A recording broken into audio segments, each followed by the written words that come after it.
This class is called Footloose in the Siddur, based on a book called Footloose in Jerusalem, right? Which was a guided tour to Jerusalem on your own.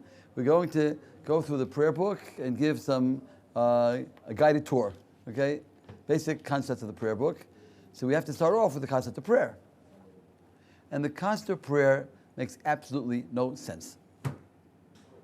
A Jew stands before God 3 times a day and says, God, you're great, you're mighty, you're awesome. Butter him up real good, right? Give me this, give me this, give me this, give me this. Thank you very much. That's shacharis. That's the morning prayer. That's the morning prayer, right? Right? Comes in the afternoon, you're great, you're mighty, you're awesome. Give me this, give me this, give me this. Thank you very much. That's mincha. And what do you think Ma'ariv is? Same thing. 3 times a day, 365 days a year. You know, every single Shemona Esrei. The middle is different, Shabbos and Yom Tov, but the beginning's the same, right? Imagine someone coming to a king. Oh, king, I need money. Okay, we'll consider it. Comes back the next day. Oh, king, I need money. We're still considering it. Comes back the third day. They'll throw him out in his head. Right. 3 times a day, every single day. Again, the same thing, right? That's one question. Second question. Do you think you can butter God up? God really feels good. You told him he was great and mighty and awesome. Really feels good about it. I don't think so, right? Third question, right? Right? Don't you think it's a chutzpah to tell God how to run the world? You know, God, you made that guy ill. I think you should make him well. You made that guy poor. You should make him rich. You made an exile. I think you should, in gathering of the exiles. Right. Don't you think God knows what he's doing? Give him some credit, right? Don't you think it's a chutzpah to tell God how to run the world? Right? And the fourth question is, we don't even know what's good for us in the first place, right? How often do you experience something called a blessing in disguise? You know what a blessing in disguise is? Something happens in life which you think is so terrible, it ends up being good in the end, right? A guy wants to marry a certain girl. He's praying, please let her say yes, let her say yes. And she says no. He's totally broken until the next week when he meets another girl. Boy, am I glad she said no. Happens all the time, right? One of my students, right, was engaged to get married. A week before the wedding, they broke off the engagement. They already sent out the invitations. It was so embarrassing and so painful. But a few weeks later, he met another girl. And today he's happily married. He said, that was the closest call I ever had, right? So, what's the purpose of prayer? You can't butter up God anyway, right? How can we tell God how to run the world? And we don't even know what's good for us in the first place, right? So we have to understand the basic concept of prayer is not necessarily to get what you ask for. Sometimes God says no. It's a father's prerogative to say no every so often, right? There was a tragic story a number of years ago. An Israeli soldier, his name was Waxman, Nachshon Waxman, was kidnapped by the Hamas. And he was on television asking them to free prisoners. His mother went on national television to ask all the women to light candles for her son. The whole country was praying for him. At the end, they killed him. And the father was sitting shiva. They lived there near me in remote. And a reporter says to the father, what happened to all our prayers, huh? Only an Israeli can ask such a question. What happened to all our prayers, right? And the father said, all my life I'm asking God for things. I asked him, I should be healthy. He said, yes. I should get married. Yes. I should have children. Yes. They should be successful. Yes. Once in a while, he says no, right? It's a father's prerogative to say no every so often. The main purpose of prayer is to build a relationship with the Almighty. We live in a world of action. 6 days shall you work and do all your activities, the Torah says. It's a mitzvah to get a job, to make a living, to support your family, except on Shabbos. But we have to know, right, that everything comes from God. Right. We make that mistake. We forget about God. Right. We live in a world of action. You're not allowed to just sit back and pray. You got to look for a job if you want to make a living. You want to get married? You got to look for a wife. Right. If you're not well, you got to go to the doctor, take the medicine. Right? You have an army and an air force. We can't just sit back and pray. On the other hand, if you believe in Hashem, you have to know Hashem makes me well, not the antibiotic. Hashem doesn't want me to be well. All the antibiotics in the world aren't going to help. Hashem finds me the shidduch, not the shadchan, not the matchmaker. Matches are made in heaven. Hashem finds me the job. I found my job in the New York Times. No. And Hashem protects the country, not the Israeli Air Force. The Gulf War, right? 1990. 39 Scuds hit Israel, right? Right? The Israeli Air Force did absolutely nothing, right? Only one casualty, right? God protects the country. So how do we keep that realization? On the one hand, we're required to to make the action, to make the hishtadlut, to make the preparations, make the everything we have to do. On the other hand, we have to believe everything comes from God. What is the bridge between these two concepts? And the answer is, that's prayer. Prayer is the bridge between these two concepts. On the one hand, I have to make the effort. I'm not allowed to sit back and pray. On the other hand, I have to realize that Hashem, if I pray, God answers my prayers. Hashem makes me well, and Hashem finds the shidduch, and Hashem finds a job, right? I have to take the medicine, I have to pray, right? I have to look for a job, I've got to pray. Look for a wife, I've got to pray. The prayer, that's what keeps it going, right? With that, I want to begin the Siddur, with that introduction. By the way, the Gemara in Baba Kama says there's an expression called maveh. Maveh means man. Why is man called maveh? The word maveh in Hebrew means basically one who prays. The essence of man is one who prays. We find many parallels to human activity in the animal world. There are beavers that make dams. There are termite mounds where they have workers and warriors, right? Very, very, very many parallels to human activity in the animal world, right?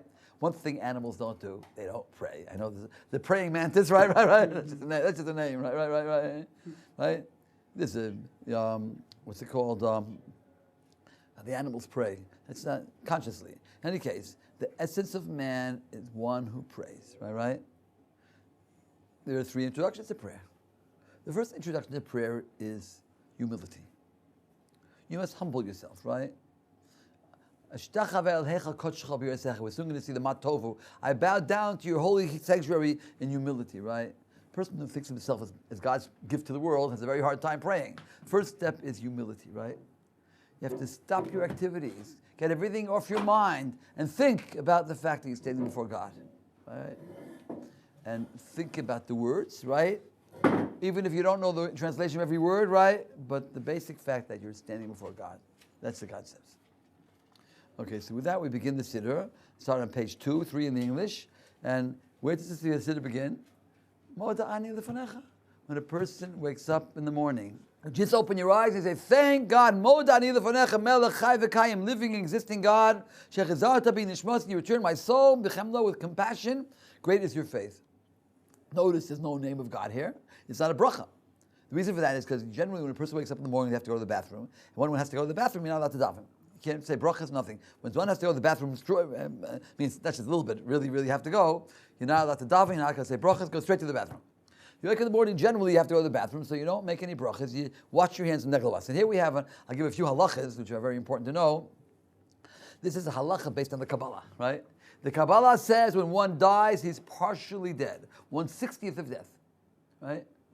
When sleeps, one's partially dead. Right. All right. What did I say? When sleeps, one's partially dead. Right. And therefore, when you wake up, you have a tuma, you have a ruach tuma, a spirit of tuma on you. It's dangerous going to the Kabbalah when you wake up in the morning before you wash your hands to touch any openings of the body or any food. You should not touch any food or any openings of the body before you wash your hands. Then you got to wash. We call it negelwasser. Negelwasser literally means water for your fingernails. It's literally right. 1, 1, 1, 1, 1, 1. Dafka that way. When you wash your bread, it doesn't have like that. Bread you can wash 1, 2, 1, 2. But when it comes to the negel, 1, 1, 1, 1, right? And that takes off that spirit of contamination. It's preferable to have it next to your bed if you can. If it's difficult, you can get up and walk to the sink. It's okay. But say moda'ani, wash your hands, and then go to the bathroom. No other brachas until that. When you come out of the bathroom, then you wash your hands a second time. And either you can make the brachas right away if you like, or you can get dressed first, right? You can wait a little while. And then before you're ready to make the brachas, you should wash your hands a second time, because you're not going to make bracha unless you take the time. You should wash your hands a second time. And now begins the morning blessings. The morning blessings. All right. So you put on your garments, you put on your tzitzis, skip to page 14. So we have the 3 poems in the beginning. Matovu, Adon Olam, Yigdal. We'll get back to that. But first I want to get to the morning blessings. Page 14, 15 in the English. So the first blessing you make, you wash your hands a second time after you get dressed or whatever. Or you even wait to go to shul. When you go to shul, you can make it and do it in shul. Baruch atah Hashem, Elokeinu melech haolam, asher kiddushanu tzavos tivanu al natil tzilayim. This is a bracha we're familiar with, washing our hands. You commanded us to wash our hands. That's the same bracha we make for bread. Then comes Asher Yatzah. Asher Yatzah. This is a tremendous blessing. Tremendous blessing. If you know anyone on a dialysis machine, kidney machine, every time one uses the toilet and your body works properly, you should thank God. You just went through an operation, right? A dangerous operation, right? And you went through it painlessly, right? It didn't cost you any money, right? And it was successful, right? Thank God, my body works, right? Usually, this blessing, you bless every time one uses the toilet. We have to make this blessing, and usually there's a minimum amount before you make a blessing. Generally, most places have a minimum. There is no minimum amount for this. If one drop comes out, you make the blessing. Why? Because if that drop wouldn't come out, you'd be in pain, right? I once had a student, right? Many years ago, he was paralyzed in his arm. So I went to visit him in the hospital, in Hadassah Hospital, and during my visit, a number of times he had to go to the bathroom. Every time he went, he picked up his paralyzed arm, he washed his hand, and he said this bracha with such kavanah, such intention. I asked him, why do you say it with such intention? Rabbi, this is not the first time I was paralyzed. I was once paralyzed from the waist down, I couldn't go. And I had to stick tubes in, and it was so painful. Since that time, every time my body works, I thank God. Baruch atah Hashem Elokeinu melech haolam, the King of the world. Asher yotzar adam chachma, you created man with wisdom. The human body is very wisdom. And he created nekavim. Nekavim, holes, openings, chalulim, open spots.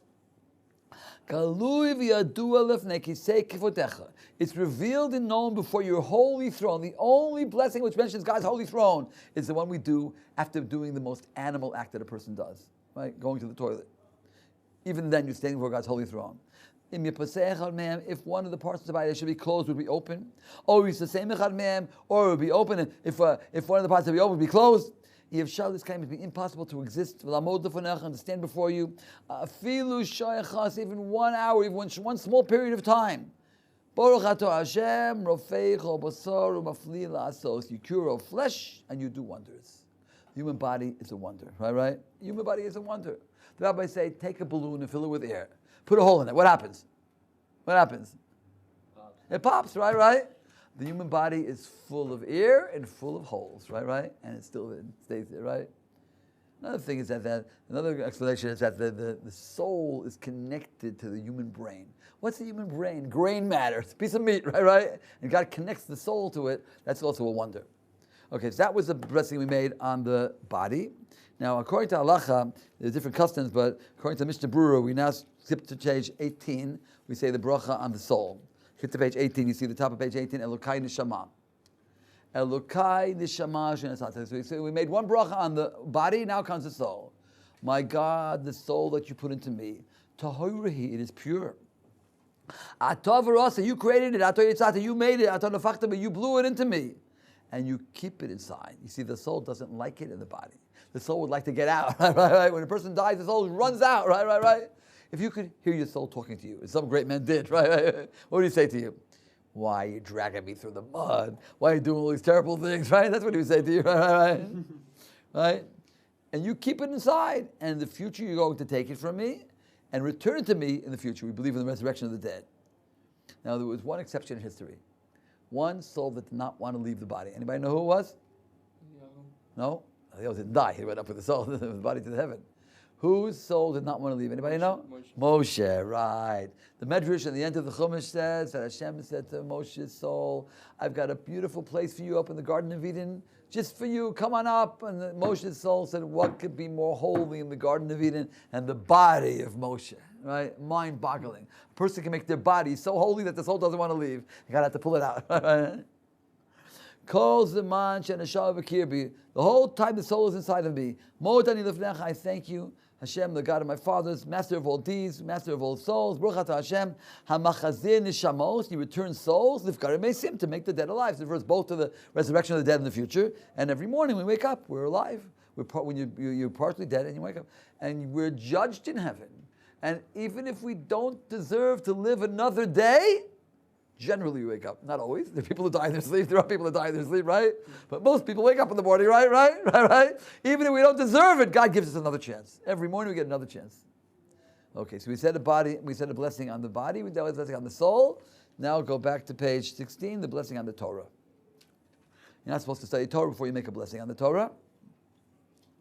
And the first blessing is, so there's categories of blessings. One category of blessing is mitzvot. Asher kedeshanu. Before you make a blessing on a mitzvah, you say you commended us, you sanctified us to make this mitzvah, right? One category is a request, and one category is thanks. Here we have all three. The first blessing is Baruch Ata Hashem Elokeinu Melech Haolam. Everybody have page 16. Asher Kiddishanu Savasivonu La'asok B'Divrei Torah. To busy ourselves in the words of Torah. It doesn't just to learn Torah, sit back and read a book, right? Busy ourselves. As a business, when you have a business, you make sure you come on time, make sure you're productive, make sure you're making progress, right? It's a business. Busy ourselves in studying Torah. That's the blessing on the mitzvah. Now, when we have more than one blessing after each other that are connected, we only say Baruch in the first one. The rest are connected, and we don't have to say Baruch, such as grace after meals. We have a number of blessings. The first one starts out Baruch, and the other ones do not. Ma'ariv, we have the first bracha, but the second one not Baruch. Baruch Shema, right? Here also, the first bracha is Baruch, the second one without a Baruch. V'harevno Hashem Elokeinu is the reisa Raschel B'finu. Make sweet Hashem our God the words of Torah in our mouths. Make it sweet, and the mouth of your people Israel. We all and our children, our descendants, all the houses of Israel, they should know your name and learn your Torah for its sake. Baruch Ata Hashem HaMelamed Torah B'Amo Yisrael, who teaches Torah. Hashem is standing there teaching Torah. Torah is sweet. I heard a story of one boy, had a lot of nerve, some yeshiva boy, and he went to Rabbi Steinman. Rabbi Steinman is one of the great Torah sages today in his 90s, right? And he asked the rabbi, "Don't throw me out, please. Let me just ask the rabbi. I want to hear what the rabbi has to say." Comes to the rabbi. Rabbi, I want to ask you one question. Right? Yes, what would you say? What would you like me to know? Rabbi, do you like pizza? Not especially, right? Do you like ice cream? Not especially. Do you like hamburger? Not especially. Well, I don't like studying Torah. You don't like pizza? I don't like Torah. What's the difference? All right. The rabbi said to you, everybody agrees that honey is sweet, sugar is sweet, right? What if somebody has to taste of honey, some sugar, and wow, is that sour? Wow, is that sour, right? What does it mean? Is it a problem with the honey or the sugar, or it's a problem with his mouth? His mouth. You got something sour in your mouth. That's why you feel something sour. It's not the Torah is sweet. The Torah is honey. The Torah is sugar. Right? If you don't enjoy it, that means something's wrong with your mouth. Right? You got to fix that up. Right? That's the problem. It's not the problem with the Torah. Right? That's the point. And we ask Hashem, we meant the words to be sweet in our mouths. Right? Somebody who knows the business world spoke recently in my yeshiva, and he said, "You see the boys coming to yeshiva in the morning. You come to Mir Yeshiva, there's a whole bus station over there. All the boys coming from all over the city to yeshiva. You see them coming with joy, with happiness, they're coming to study Torah. You see the look on their face." You go to Wall Street. This guy was in Wall Street, right? What do they look like when they're coming? Oh, I can't wait till 5 o'clock. Can't wait till the weekend. Right. It's a joy to study Torah. It's a pleasure to study Torah. So the first blessing is a blessing on the mitzvah. The second one is a request. Make it sweet. And the third one is thanks. And this is the one we're all familiar with from your mitzvah. Baruch Ata Hashem Elokeinu Melech Haolam Asher Bocha Banu Mikol U'amim. You chose us from all the nations. So you gave us His Torah. Baruch Ata Hashem. No say la Torah. The giver of the Torah. It doesn't say Nosad in the past tense. It's present tense. No say. Every day God is giving us the Torah again. Every day He's giving us the Torah again, and we've got to accept it again. All right? Shavuos is called Zman Matan Torah Sein, the day of the giving of our Torah. It's not the day of the receiving, because every day we have to receive the Torah. Right? Sinai was a special experience. And my rabbi explained what was special about Sinai. Imagine, today we have a thermos. A thermos can keep something warm for 24 hours. Imagine somebody invents a thermos that keeps something warm for a whole week. Make a lot of money, right? A whole month, a whole year, right? Be a millionaire, right? Said my Rabbi, Torah is the thermos that keeps the fire from Sinai warm for all generations. For all generations, right? We had a fire at Sinai, right? We got that Torah from Sinai. When we study Torah, that's a thermos that keeps the warmth of Sinai all night. So keep it going, right? Who chose us from all the nations. He gave us His Torah, right? That's what chosen people means, right? From all the nations. Chosen people means we're special. That doesn't mean, it doesn't mean we're better. We could be worse, right? The top of mafia guys, Jews, right? Top of criminals are Jews. Jews are good in every area they excel, right? Good or bad, right? It doesn't mean we're better. It means we have higher potential, right? And therefore much more is expected of us. And when we don't act we're supposed to, it's worse. Okay, since we made a block on the Torah, so we immediately want to study Torah. So we say a verse in the Torah, and then we say a Mishnah and a Brisa. So they chose the rabbis when they wrote the Siddur to put in the priestly blessing that we say every 3 times a day. The Kahanim. May God bless you and keep you. Remember Fiddler on the Roof? May the Lord bless and keep the Tsar far away from us. What does it mean, keep you? What does Shemishmerecha mean? I give you $1 million in cash. What are you going to do now, right? Take a taxi, bus, armed car. How do you get to the bank, right? Maybe somebody will steal it. May God bless you with physical things, and He should guard you. You shouldn't lose it. That's the first thing. That's physical things. Then we go higher. Yar Hashem panav elecha, should light His face up to you, be connected, and give you compassion. You know that babies don't smile when they're first born. Do you know that? Their muscles in the face are not yet developed enough. It takes a little while, a couple of weeks maybe, till they first smile. The first time the baby smiles, the parents go bananas. Wow, he smiled! Ah! Animals don't smile. No, the laughing hyena, right? Animals don't laugh either. Laughing hyena, right? It's only a name, right? They don't laugh, right? Only human beings light it when you smile at someone. You light it. So it's better to whiten your teeth to someone to defeat a milk. Rabbi say, smile. Give someone a smile. He should light up his face towards you, and he should have compassion. He give you compassion. And the final level is Yisa Hashem Ponev Elecha. He should turn his face towards you, be biased towards you, and give you peace. Peace between man and your fellow man. Peace between man and God. Between man and himself. Inner peace. Sometimes a person is in chaos inside of him, right? Inner peace. Shalom. Right? Eile Devarim, now we say a Mishnah. These are the things that have no set amount. The payah doesn't mean the Lord pays. That means you leave a corner of your field for the poor. Bikur on the first fruits. The Ryan coming to see 3 times a day in Jerusalem. Kind deeds, there's no limit, and Talmud Torah, there's no limit for Torah. Torah is every minute. Every minute is a mitzvah to Torah, right? I was once in a summer camp, and we had a learning session. After the lesson session was over, they didn't want to say time for learning is over. They said, time for learning never ends. Cleanup begins now. But it's interesting that Torah study is pushed aside for any other mitzvah. If there's a time to do a mitzvah now, you got to stop learning Torah, right? If it's something that no one else can do. If someone else can do it, if they ask you to do, collect money for someone, if someone else can do it, let someone else do it, right? But if only you can do it, even if it's a rabbinical mitzvah, I've got to stop learning now because I have to light Hanukkah candles. I got to hear the reading of the Megillah of Esther, right? It's been rabbinical, right? I got to go on a date to get married, okay? I got to go, right? Whatever. So learning Torah is an obligation whenever you have time. You're allowed to eat, sleep, make a living, right? Relax when you have to, right? Well, you're not doing any of the above. You got to learn Torah. It's interesting, right? In Judaism, classical Hebrew, there's no such word for entertainment. What does entertainment mean? When the guy isn't eating, sleeping, or working, right? You got to do something with his time. He's got to have a hobby, right? No, the modern Hebrew, they made up a word, bilu. It's a modern Hebrew word, right? There's no such thing.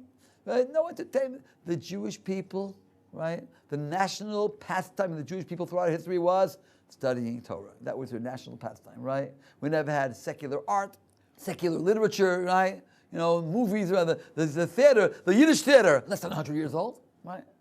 Until, pre-World War II Europe, right? Every small town in Europe, I'm not talking about the great scholars, the laborers, right? The porters, the tailors, the butchers, they would get up early in the morning and learn an hour before the prayers, learn after the prayers, and then go to work. When they came home from work, what do you think they did? Sprawled around the TV? They also went to study, right? What was the entertainment in the old shtetl? You know what? You know what it was? The traveling preacher, the maggid. There were preachers who would go from town to town, right? And they would speak. They were orators, right? And the whole town would come to hear them. This was a big event, right? He would get them to laugh and get them to cry, right? The maggid, they would go from town to town. The story goes about a certain maggid went from town to town, and he had a wagon driver that drove him around. The wagon drivers, they were the lowest class. They only knew how to take care of the horses, right? That was what they knew, right? But the wagon driver said to the rabbi, Rabbi, we went to 10 places. You say the same speech every place. I heard it 10 times already. I know it by heart. I can say it. Well, the rabbi was getting a little bit bored. Let's have some fun the next town. Let's switch places. You be the rabbi, I'll be the town driver, okay? Let's see you say the speech. Okay. Go to the next town. People know what the rabbi looked like. The rabbi takes the cap of the wagon driver, takes the reins. The rabbi puts on the rabbi's hat. He's the rabbi. Comes to town. The whole synagogue's packed to the gills. He gets up at the top and he says the lecture word for word. Heard it 10 times already, right? But someone in the back has the question. But Rabbi, how can you say that? It's a contradiction to the Talmud. Now he's stuck. He doesn't know the Talmud. We were the smart Jews. How dare you ask me such a question? Why, even my wagon driver knows the answer to that one. The wagon driver, tell him the answer! And the wagon driver told him the answer. Okay. That was entertainment in the Jewish shtetl. Okay. So, Talmud Torah Keneged Kulam. The next is These are the Brisa and Shabbos. These are the things where a person eats their fruits in this world, and the principle remains in the world. You live off the interest in the world to come. Honoring your parents, doing kind deeds, getting up to study, to daven Shacharis and Arvis, bringing guests into your house, visiting the ill, marrying off a bride, attending a funeral, studying prayer, which is what we're doing now, right? And bringing peace between man and his fellow man. Just as far as that, Ish Ishto, man and his wife. And Talmud Torah Keneged Kulam. Talmud Torah is equal to all of them. Okay. So these are the morning blessings. Then we have the long list of blessings afterwards. But before I do that, I want to go back to the poems. Go back to page 13. We have 3 poems in the beginning of the Siddur, which is optional. If you don't have time, you can skip it or say it later, right? It's optional, right? But if you have time, you should definitely say it. Very nice poems. And the purpose of these poems is to get us into the mood of prayer. Ma tovu olecha Yaakov. Everybody have page 13? How good are your tents, O Jacob, Mishkanasechi Israel, your dwelling place in Israel. Anybody know who said these words? Who said these words? Jacob. No. David. No. Who said these? No. Oh, Bilam. Bilam, right. Bilam, the non-Jewish prophet, right? He wanted to curse us, right? Instead of cursing us, he blessed us. And then he decided, I'm going to look at their camp, I'm going to give them an evil eye, I'm going to remind God of the old golden calf, and the curse will come. And he saw the Jewish camp, and he noticed all the tents in the Jewish camp pointed in different directions. No tents were open to each other, so you couldn't look into your friend's tent and see his beautiful wife, his beautiful furniture, right? He saw the modesty of the Jewish home, and it made a very big impression on him. So when we say your tents of Jacob, your dwelling place, it means 2 things. It means the beautiful home, the Jewish home. It also refers to the Beit HaMidrash, the study hall. He gave us a blessing. We should always have yeshivas, right? We come into the synagogue in the morning, we say the words of Jacob, of Bilam, right? And that blessing was fulfilled. All the other blessings he gave us didn't last, right? Ultimately, they did not really last because he didn't really mean them with all his heart. This one, they say he really meant. Yeah, let him go to yeshiva all day. They shouldn't make any money. They should be poor. That's a good idea. They won't be doctors and lawyers. Good idea, right? He liked that one, all right? And throughout our history, there were yeshivas in the Warsaw Ghetto. There were yeshivas in communist Russia, right? Underground yeshivas, right? Wherever we were, kept on going. Ani barov chasdecha of ovesecha. I, with your great kindness, do I come to you. It says the fact that I can come to a yeshiva is great kindness of God. Eshtachava, I will bow down to your holy sanctuary. As I said before, the first element of prayer is humility. A person has to humble himself. Humility. Hashem, I love the place of your dwelling, the place of your honor. I will bow down and prostrate myself. I will bless Hashem. Hashem, may my prayers be at the right time. Elokim b'rov chasecha, God, in your great kindness. Aneni be'emes yishecha. Answer me in truth with your salvation. That's the first poem. Second is Adon Olam. Now, we know God has a name. Yud, Hey, and Vav, Hey. We don't pronounce it, right? The witnesses, the way they pronounce it, that's probably not the right way anyway. We don't pronounce God's name. But it's a contraction of 2 names. Yud, Hey, and Vav, Hey is a contraction of 3 words. Haya, Hoveh, V'yeh. Was, is, and will be. Meaning God is above time. Now, since we don't pronounce that name only in the Beis HaMikdash, instead of that name, we say Adonai. Adonai means master of everything. So you're supposed to think, if it just says Adonai, Aleph, Dal, Nun, Yud, you're supposed to think master of everything. If it says Yud, Hey, and Vav, Hey, you're supposed to think master of everything, was, is, and will be. And when you say Elokim, Lord, you're supposed to think God is the master, he's the Moshel, he's the ruler, he's the Shofet, he's the judge, he's the master of all power, omnipotent, master of all power. Those are the things you're supposed to think every time you say God's name. Okay, you fulfill your obligation even if you didn't think it, except we'll get to Shema. Shema, and the first verse of the Shema, and the first blessing of the Shema, you have to think those. Otherwise you don't fulfill your obligation, right? But one can theoretically, before they start praying, make a condition. God, I am now saying in advance that every time I say God's name, this will be my intention. And that helps later. Yeah. What did you say you have to do, otherwise you don't fulfill the obligation? The first verse of the Shema and the first blessing of the Shemona Esrei, if you don't think these things, when God's name, you don't fulfill your obligation. You have to think, when you say Hashem, you have to say master of everything, you have to think. Master, who was this and everything. You say Elokeinu, you have to say ruler, judge, and omnipotent, right?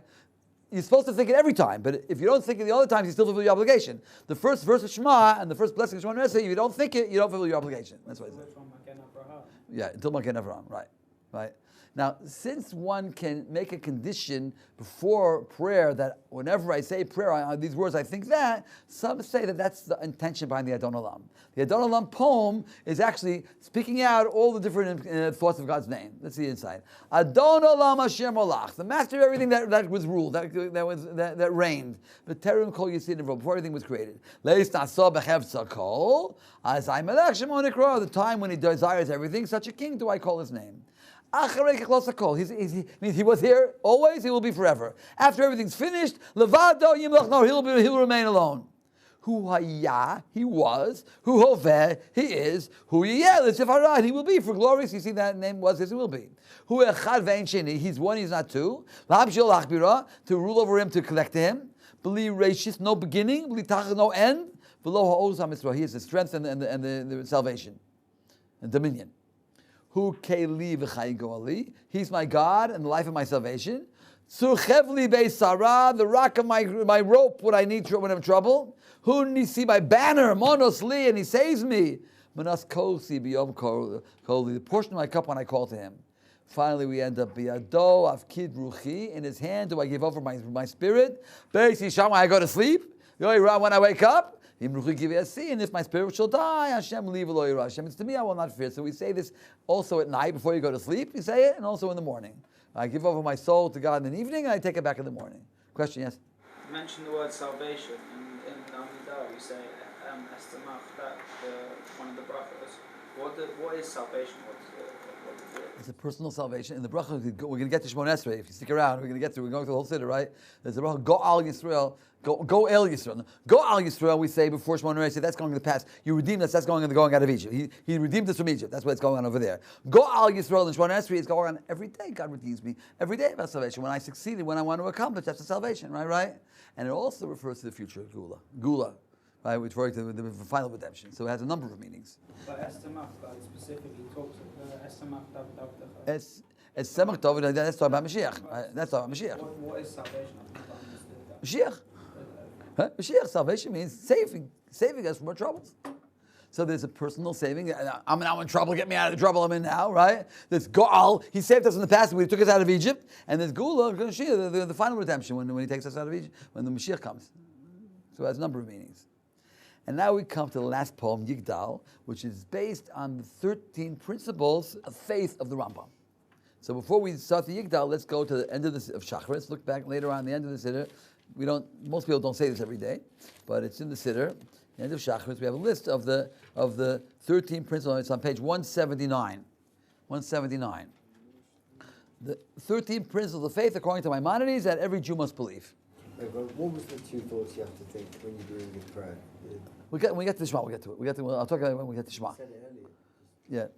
You just said it The earlier. Shema, the first line of the Shema. The first verse of the Shema and the first blessing of Shemona Esrei. You have to think when you say God's name, Adon Akol, master of everything, Ha Yehovah V'yeh, was, is, and will be. And when you say Elokim, you're supposed to think He's the ruler, He's the judge, He's the omnipotent, master of all power. Wait, ruler, judge. And omnipotent, master of all power, omnipotent. Turn to page 179, the 13 principles of faith of Maimonides. I believe in full faith that the Creator, may His name be blessed, He created and rules, controls all creations, right? He alone does, did, and will do all deeds, right? Right? If someone believes that there's an angel or a power that God gave over control to, he's denying this principle, right? The Satan, right? The Christians got the concept of Satan from us, but the Satan is an angel of God. It does God's will, right? They made it into independent power that rebelled against God. That's denying this. This goes against this. Second one, who Yochid, he's one. There's no one like him. There's no one like him in any way. Who Levado, who is he's our Lord. Was, is, and will be. So he's one. Where does it say that in the Torah? Where does it say God's one in the Torah?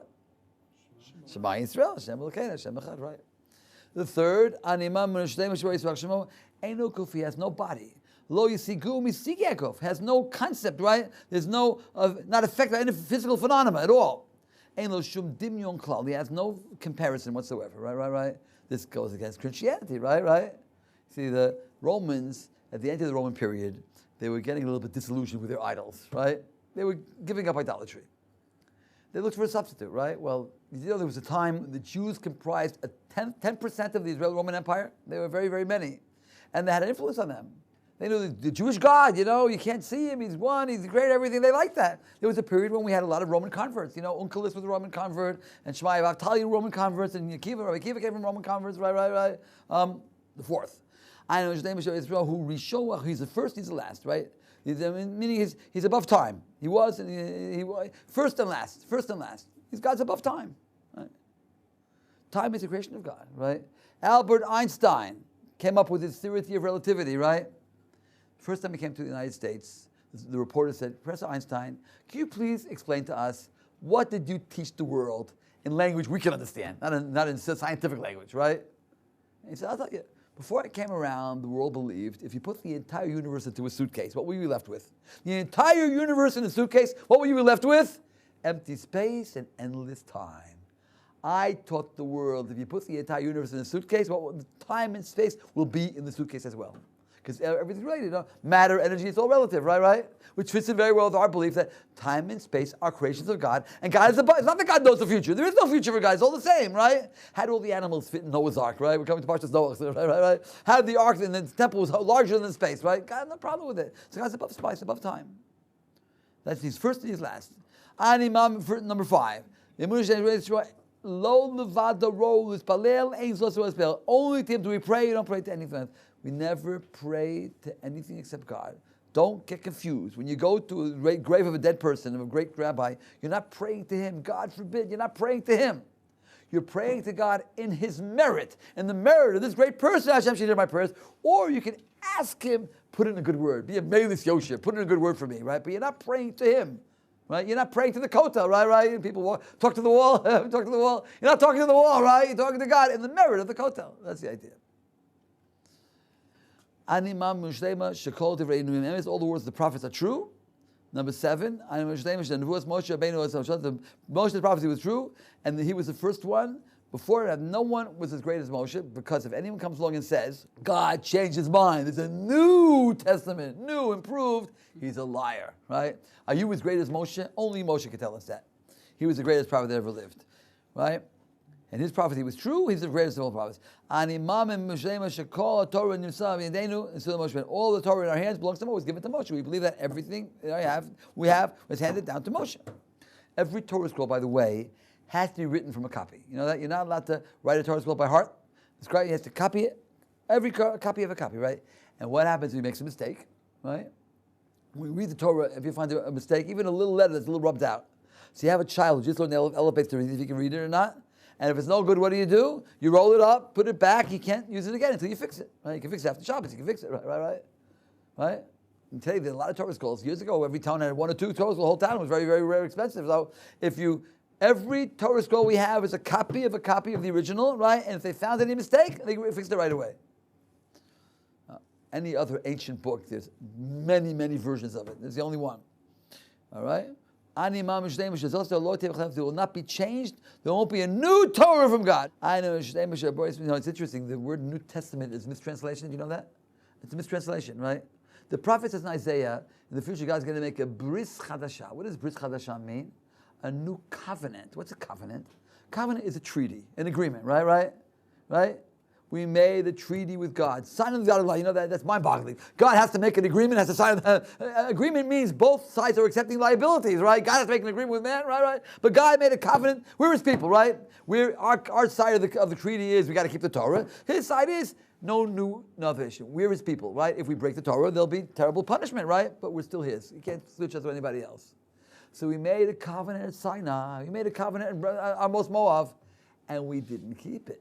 Says the prophet. In the future, God's going to make a new covenant, right? To do what? To keep the same old Torah. It's not a New Testament. It's not a new law. It's a new covenant to keep the same old Torah. You got that, right?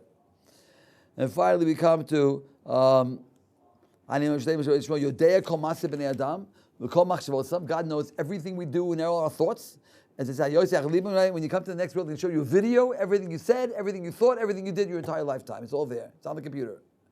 11, he does kind deeds, those who keep his mitzvahs, and he punishes those who break it. There is reward and punishment, even though we don't always see it in this world, right? If every time someone sinned, they got a lightning bolt, they were zapped, there'd be no more free will, right?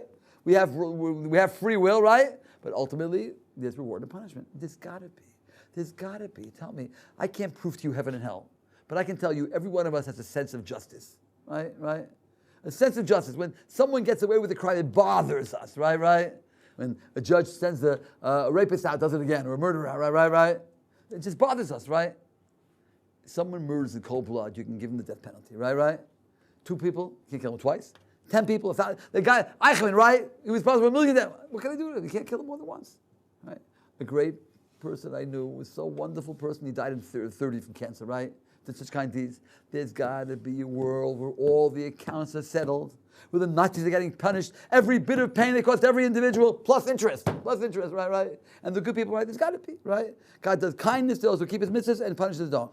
The coming of the Mashiach, Alpha Pishias Mamei, even though he tarries, I will believe him. They sang this on their way to the gas chambers. I will wait for him every day that he shall come.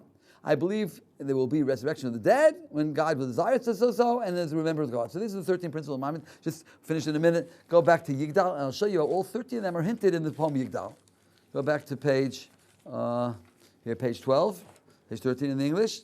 Yigdal Elokim Chai.